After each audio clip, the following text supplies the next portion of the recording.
दबदबा था, दबदबा है और दबदबा रहेगा।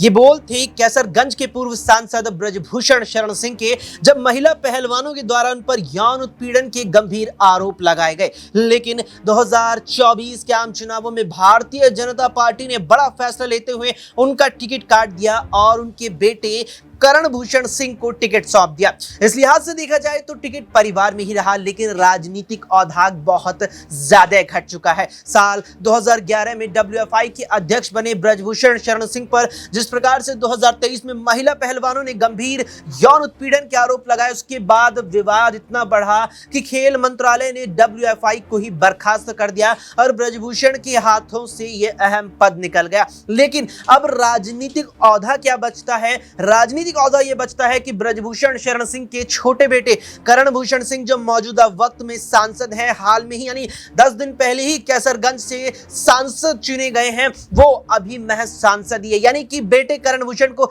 ना ही कैबिनेट मंत्री बनाया गया है, ना ही केंद्रीय राज्य मंत्री बनाया गया है। यानी कुल मिलाकर के देखा जाए तो उत्तर प्रदेश की सियासत में या कहें भारतीय जनता पार्टी के अंदर भी ब्रजभूषण शरण सिंह का जो राजनीतिक कद है अब वो बेहद ज्यादा घट गया है। और खासतौर पर जिस प्रकार से दिल्ली की राजधानी कोर्ट में उन पर लगे तमाम आरोप तय हुए थे, उसके बाद से ब्रजभूषण की मुश्किलें बढ़ती नजर आ रही हैं। ऐसे में सवाल ब्रजभूषण शरण सिंह के राजनीतिक भविष्य को लेकर है, सवाल बेटे करण भूषण के राजनीतिक भविष्य को लेकर है और सवाल यहां पर राजनीतिक औधे को लेकर है। तमाम सवालों पर बात करेंगे न्यूज़रूम में मौजूद अपने तमाम सहयोगियों से। अमन जी हमारे साथ हैं। अमन जी, ब्रजभूषण शरण सिंह साल 2011 में डब्ल्यूएफआई के अध्यक्ष बनाए जाते हैं। राजनीतिक करियर देखा जाए तो 6 बार के लोकसभा सांसद और कैसरगंज से तो लगातार 2 बार 14 और 19 में जीते और अब की बार बेटे को टिकट दिया। अगर सांसदी के लिहाज से देखा जाए तो सांसदी घर में ही है, सांसद जी घर से ही कहलाएंगे। लेकिन राजनीतिक औहदा कहां? डब्ल्यूएफआई के पूर्व अध्यक्ष थे, अब खेल मंत्रालय ने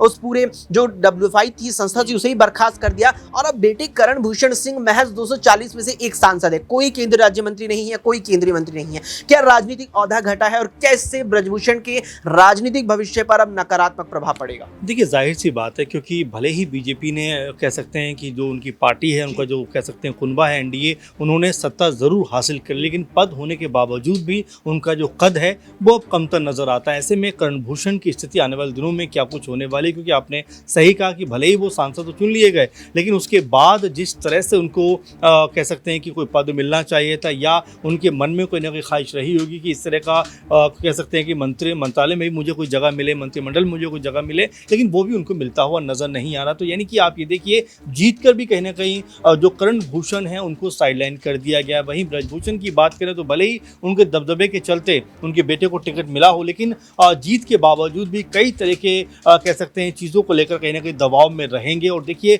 परिणाम आने से पहले जिस तरह से उनके काफिले गाड़ी से 2 युवकों की का एक्सीडेंट हो जाता है, उनकी डेथ हो जाती है, उसको लेकर भी तमाम तरह से घेरा गया कि भाई आपको वहाँ रुकना चाहिए था, एक जिम्मेदारी निभानी चाहिए थी। तो कई ऐसी बातें होती हैं जो पार्टी के अंदर भी चलती रहती हैं कि इस तरह का गैर जिम्मेदाराना अगर रवैया आपका है तो पार्टी भी शायद कोई बड़ा पद आपको देने से बचे, और यही होता हुआ नजर आया। क्योंकि कई कह सकते हैं पहली बार चुने गए सांसदों को भी इस बार मंत्रिमंडल में जगह मिली है। तो ऐसे में कैसरगंज से काफ़ी बड़ी जीत दर्ज करने के बावजूद भी करण भूषण के हाथ में कुछ लगा नहीं है। तो जाहिर बात है कि जीत तो मिली है, लेकिन जो तवज्जो उनको बीजेपी के अंदर मिलनी चाहिए थी वो तवज्जो कहीं ना कहीं नहीं मिल रही, वो कम हुई है। और साथ में अब आने वाले दिनों में अगर हम 2027 की बात करें तो लगातार बीजेपी अब इस बात को लेकर भी कह सकते हैं कि कोशिश कर रही है कि जो भी कह सकते हैं ऐसे नाम रहे जिनके ऊपर तमाम तरह के इल्ज़ाम हों या ऐसी बातें हों, उनको अब दरकिनार किया जाए। क्योंकि आप देखिए कि कई सीटों पर बीजेपी को हार मिली है पूर्वांचल में, और कई सियासी जानकार कहते हैं कि करण भूषण को टिकट देने का मतलब ये था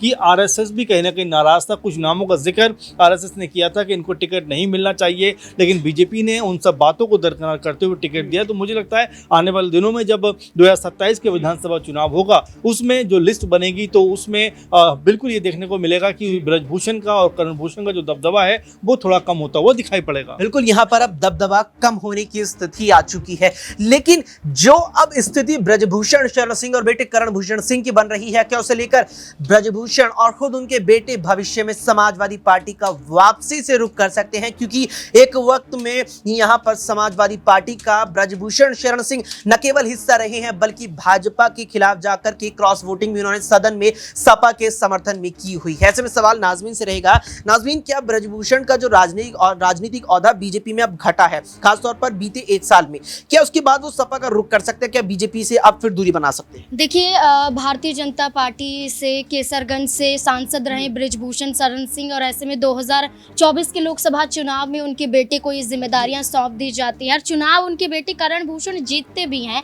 लेकिन यहाँ पर भारतीय जनता पार्टी के तहत ये दर्शाया गया कि आप चुनाव जीत जाएं, सांसद बन जाएं, लेकिन हम आपको मंत्री पद देते हुए नजर नहीं आएंगे, हम आपको कोई भी मंत्रालय नहीं देंगे। देखिए, कैबिनेट का विस्तार होता हुआ दिखाई दिया तो यहाँ पर करण भूषण की कोई भी भूमिका नजर नहीं आई। करण भूषण को ना ही यहाँ पर कोई मंत्रालय सौंपा गया, ना मंत्री बनाया गया। तो ऐसे में सवाल उठता है कि ब्रजभूषण शरण सिंह को हटाना, यानी कि ये दर्शाया गया कि यौन शोषण के आरोप उन पर लगे हुए हैं, अगर उन्हें यहाँ पर उतारा जाता तो अगर उनके ऊपर आरोप जो तय हुए इसके तहत अगर उन्हें जेल जाना पड़ता तो कहीं ना कहीं इस सीट पर नुकसान भारतीय जनता पार्टी को झेलना पड़ सकता था। तो ब्रजभूषण शरण सिंह की बजाय उनके बेटे करण भूषण को टिकट दे दिया जाता है, लेकिन करण भूषण के जरिए भारतीय जनता पार्टी ये सीट भी कहीं ना कहीं अपने खाते में करती हुई नजर तो आ गई। लेकिन ब्रजभूषण शरण सिंह जिस तरीके से दरकिनार किए गए, इसके बाद तो यही कहा जा रहा है कि जैसे पहले समाजवादी पार्टी का हिस्सा रह चुके हैं, आने वाले विधानसभा चुनाव से पहले भी ब्रजभूषण शरण सिंह हो सकता है कि सपा की तरफ फिर से वापसी करते हुए नजर आए। क्योंकि जब यौन शोषण के आरोप लगे थे, जब महिला पहलवान खिलाड़ी जंतर मंतर पर प्रदर्शन करती हुई नजर आ रही थी, उस दौरान अखिलेश यादव, डिंपल यादव से भी कई सवाल पूछे गए थे कि क्या ब्रजभूषण शरण सिंह को सलाखों के पीछे जाना चाहिए, क्या ब्रजभूषण शरण सिंह पर जो आरोप लगे हुए हैं क्या इस पर आपकी राय है। तो ऐसे में डिंपल यादव, अखिलेश यादव यही कहते हुए नजर आए थे कि पहलवानों को न्याय मिलना चाहिए। ब्रजभूषण शरण सिंह के खिलाफ उन्होंने कोई शब्दों का इस्तेमाल नहीं किया। अब भारतीय जनता पार्टी उत्तर प्रदेश में जैसे पिछड़ती हुई नजर आ रही, 62 से 33 सीटों पर आ जाती है, ब्रजभूषण शरण सिंह अपनी ही पार्टी पर हमलावर साबित होते हुए नजर आते हैं। बुलडोजर वाली राजनीति के खिलाफ चले जाएं या फिर वीआईपीओ की एंट्रियों को लेकर रेहड़ी पटरी वालों को हटाने की बात कर दी जाए, या फिर ब्रजभूषण शरण सिंह का ये तक कह देना कि मैं प्रधानमंत्री नरेंद्र मोदी को अपना नेता मानता हूं लेकिन योगी आदित्यनाथ को सिर्फ मुख्यमंत्री मानता हूं। तो ये कहीं ना कहीं दर्शाता है कि ब्रजभूषण शरण सिंह खुद ही बागी तेवर आजमाते हुए नजर आ रहे हैं। बिल्कुल, यहाँ पर ब्रजभूषण के कई बयान अब इस बात की ओर इशारा कर रहे हैं कि वो बीजेपी के इस फैसले से खुश नहीं है कि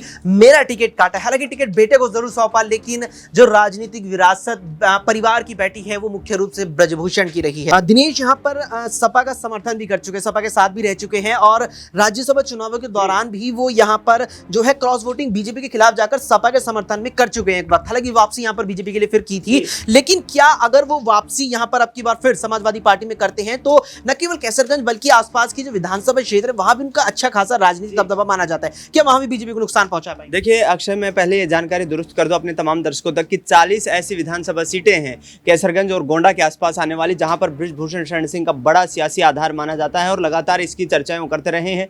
बीजेपी हाईकमान को अब तक झुकाने में जो ब्रजभूषण शरण सिंह कामयाब हुए हैं वो इसी सियासी आधार के रूप में हुए हैं।